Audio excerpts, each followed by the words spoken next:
is the book review you didn't know you needed, but I am super excited to talk about the book One Sip at a Time by Dr. Tiffany Bellamy.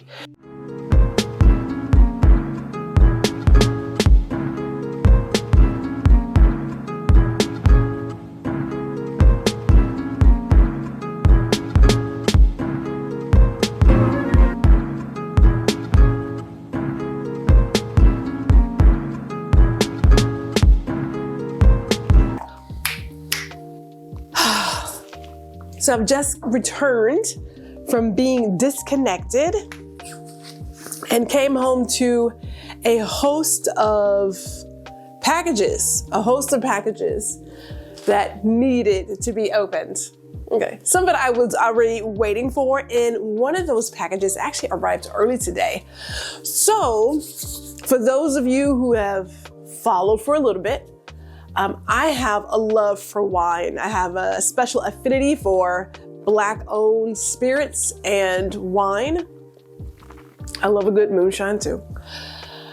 And so I went down this path of studying wine and becoming more involved with wine and all the things around wine and other spirits, and had a chance to create this project on Indie Suit Media titled Let's Wine a Little. I love the show. It was a simple project where I just wanted to investigate wine, and then it turned into investigating spirits, bitters, the off-the-wall cocktails that people create, the mocktails, the food that can be paired with. It became something much bigger. And we're in our third season. We're in our third season now. I'm very excited, very proud about that. And so in the midst of doing this work, fulfilling this passion, people have been referred to me for people that I should perhaps interview, because Gwendolyn loves to talk to other people who have that same passion for wine, cocktails, and things of that nature. And so Dr. Tiffany Bellamy was suggested to me because she recently published a book titled One Sip at a Time. And I remember going on the website and reading about the book, and it talked about how this coffee table book is centered around storytelling and sisterhood and memories and enjoying cocktails.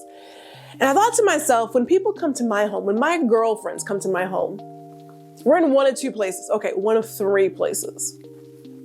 If the weather is good here, we're sitting outside with some nibbles, some champagne or a champagne cocktail, and of course water, because you gotta stay hydrated. And if it is a time to work on some things and plow out ideas, or get some things off the chest, we're sitting at the dining table. But when it's real deal, we're at the kitchen table. But with all of this, not that alcohol is a sort of like a binky or a blanket to help us get through something, but sharing a drink, sparkling water, a champagne cocktail, a mocktail, a lemonade. We have told stories and just spilled the tea. So I'm excited to get into this book that recently arrived. So excited that it arrived the way that it did, because, you know, we're back home now. But this book is beautiful. It has an amazing feel. Like, this fabric cover is amazing.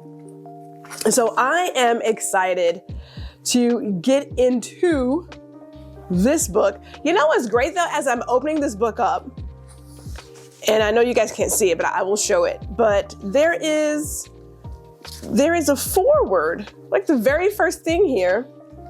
Yeah, the foreword is by Krishan Lampley, who does, and I shouldn't say does, that's the right word. She produces, creates some of the best wines I've ever had with Love Corkscrew.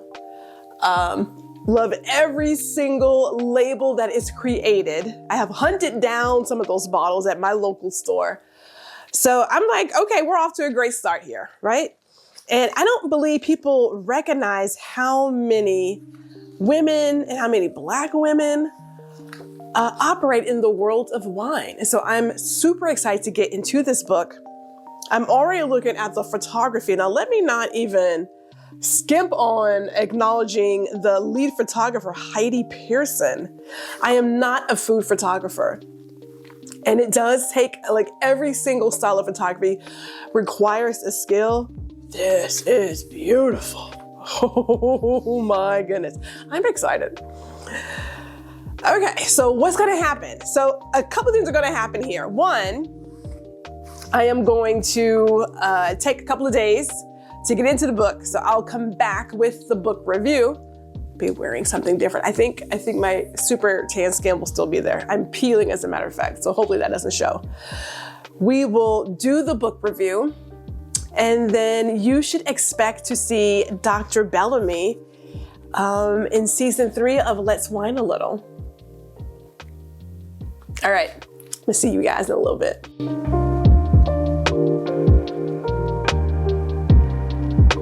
Let me go ahead and say this right now. It's a coffee table book, right? And typically with coffee table books, they are on the table. They are typically there for decoration. It does look really good, and there may be something of substance inside, but it's pretty pictures and a little bit of this and that. It doesn't have to be, right? Your coffee table book does not have to be just a pretty piece of decoration. It can be about storytelling.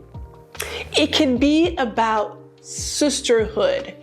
It can be about a person's journey and evolution, and most importantly, it can include great recipes, cocktail recipes that you just have to try. So let me tell you about this book really quick as I move my sip to the side. The book itself is gorgeous. Oh my goodness. The photography for this book is bar none. I love the fabric on this book, the feel. You know, when things are tactile, you know, we are sensory animals, right? And so when you touch it, you're like, ooh. When you look at it, you're like, ooh. And then you have the photography to boot. So there goes that. Let me get into a couple of other things before I lose myself in my time about one sip at a time. I was in the bed, literally curled up, because it was a cold, rainy day here. In the bed, curled up, and I said, well, let me take a look at this. Let me go ahead and get into the book. Fast shipping, by the way, as well, fast shipping. So I'm curling up and I'm looking at the table of contents, how things are broken down. So there is shake, there is pour, there is sip. And I thought, oh, we are truly going to go on a journey. Now, I'm not going to overlook that the foreword is by Krishan Lampley from Love Corkscrew. And the head photographer is Heidi Pearson. So those two ladies overall set the tone for what we were going to get into this book. And I am not a food photographer. Can a photographer snap a shot? Yeah, but we each have our own lane. You know what I mean? And so Heidi Pearson did an amazing job. She and her staff, what have you, did an amazing job on matching the storytelling and the emotions with the perfect photo. So job well done there. Let me get into all the things. I felt in reading this book, one, I felt like Dr. Tiffany was right beside me when I went through my own journey with alcohol and wine, spirits. because I was reading her stories and I said, oh, that sounds so familiar. Or I had that exact same experience. So when I say that this particular book really does bring together the storytelling and the beauty of sisterhood and community, that is not just me saying something to just say it. That is truly what you're going to get when you read what she has shared with us. And she has shared quite a bit. I have to say, there is a place where when people share their story and get into the nitty gritty, there is a level of being vulnerable, but it also brings back that human connection that even though we are all on some other path, there are a couple of things that bring us together that we can all understand in our own life experience. And I know for myself, I'm here in the dining room, right by the bar. And I know when I've had my girlfriends come over, when I've had friends come over, take it. When I have clients come over, when the clients come over, I do the sales in this room. Depending on the client, we will sip on something while they're shopping. That is true. That is true. But there are a few experiences that everyone truly can relate to. And Dr. Tiffany brings that out in her book. The other thing I really want to start off with, I've already started, but continue with, are the recipes. Now, there are cocktail recipes in this book. Some of them I'm going to try. Some of them because they deal with beer, and I am not a beer drinker. I don't believe in alcohol abuse. As in buying alcohol that you're not going to drink and then doing what with it. I'm not a beer drinker. But there are a couple of recipes in here that involve beer. I'm going to take her word for it because I will do a lot of things. I've tried some stuff, but there are a few things I'm like, yeah, I gotta skip the beer because Gwendolyn's not a beer drinker. It's not in my wheelhouse. At this point, we are wine, rum, whiskey, absinthe,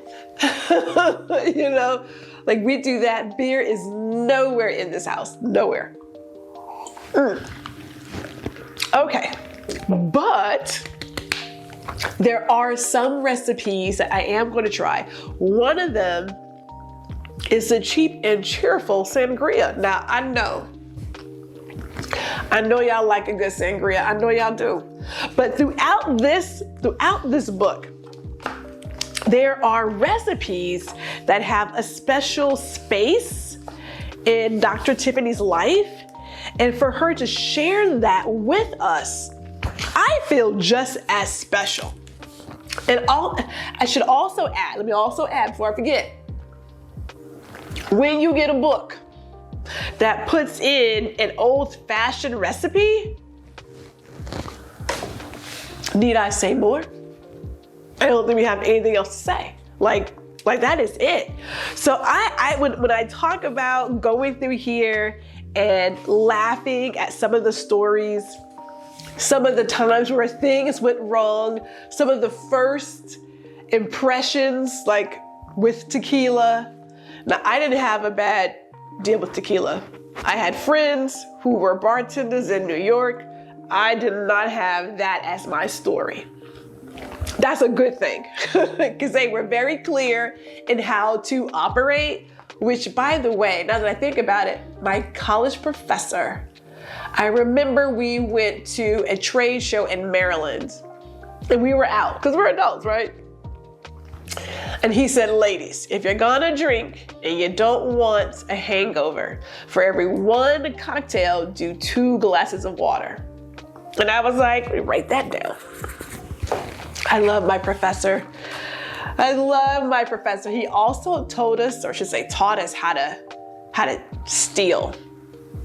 I know it sounds awful, but it works out if you're ever in loss prevention, you now know how things work. And I will tell you that there was an event in New York where that lesson came into play. So the things you learn in college. Okay, let me keep going. So as I said before, this book is beautiful. It is well written. The stories are definitely there. The recipes are there.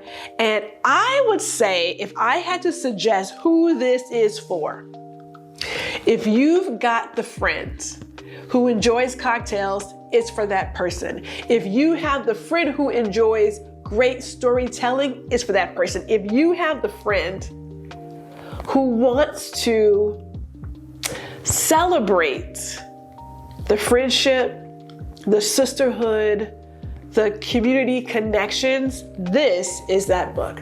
Because it does every single one of those. And it's for all of those people and then some.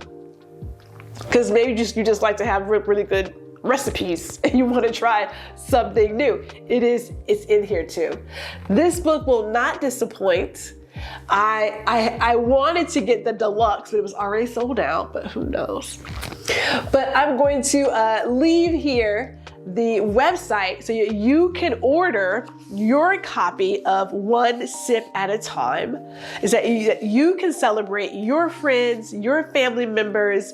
You can also remember the moments where you have sat down with someone and enjoyed a cocktail or a drink. And I think about my dad, my father, when I would travel back to Houston and they knew I was coming, Pops would go to the store and have a cocktail of choice for me. Now, if I showed up out of the blue, because I was just on the road, he would pour me a Jim Beam and Coke, because that was his deal. If he knew I was coming, he would go grab a sparkling wine. Not really the champagne, but typically he would get like a Cook's sparkling wine. Look, it has bubbles. I enjoy it. It's easy to drink. It's good. But we would sit on the porch of the house and just like shoot the breeze. We would talk about what's going on in the neighborhood, what's going on in the news. We would just connect. What's going on? How are you doing? Blah, blah, blah. That was our moment on the porch with my dad with our cocktails.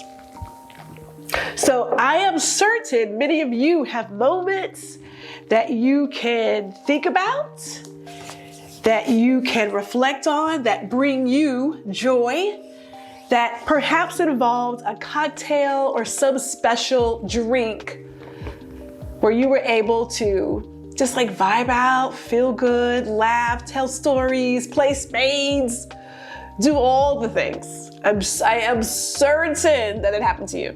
So this is One Sip at a Time by Dr. Tiffany Bellamy. Please pick up your copy. I will say this, put it out there. Because there are so many recipes, I am going to shop my bar and then also see what else I need. Okay, hold on, really quick, hold on. I gotta go back to it. This is, sometimes you get a recipe or two that sticks out, and the sangria was a great one. There's also that tequila sunrise, and there's another special recipe in here that I'm not gonna tell you because I don't wanna spoil it for you. I don't wanna spoil it. But the sangria, let me go back. I went too far. Okay, hold on. What I liked about, the cheap and cheerful sangria, hear me out. I'm gonna read this because sometimes it's good. Okay. This sangria is for the broke but resourceful phase of life where you're balancing ramen dinners with big dreams. When I was in college, I didn't even get like the top ramen. I know it was a noodle something. And if you're in New York, it was at the Jack's 99-cent store. And on the second floor, they had like a little grocery store where you can get like some eats. It ain't fancy, but it's fun easy to share, and stretches that bottle of budget wine into a party. It's a reminder that even when life is challenging, there's still joy in the little things like good company and a cheap bottle of wine. And here's real quick what's on there. A bottle of the cheapest red wine you can find. Yes, even the $5 kind. 2 cups of orange juice or orange drink because I know times get hard. A 1/4 cup of brandy, optional, but if you're feeling fancy, go for it. A can of fruit cocktail, sans the syrup because fruit can be expensive. That one got me. A cup of soda water or lemon lime soda for that refreshing fizz. And ice because a chilled drink makes us all feel better. Okay, just to give you a preview for what you're going to get when you pick up your copy of One Sip at a Time. I'm gonna go through my bar, check out the recipes, get a grocery list, and minus the beer, we're gonna put these into action. But until then, I will see you all. And if you happen to pick up the book and give the recipes a try, I wanna know. Okay, until then, see you.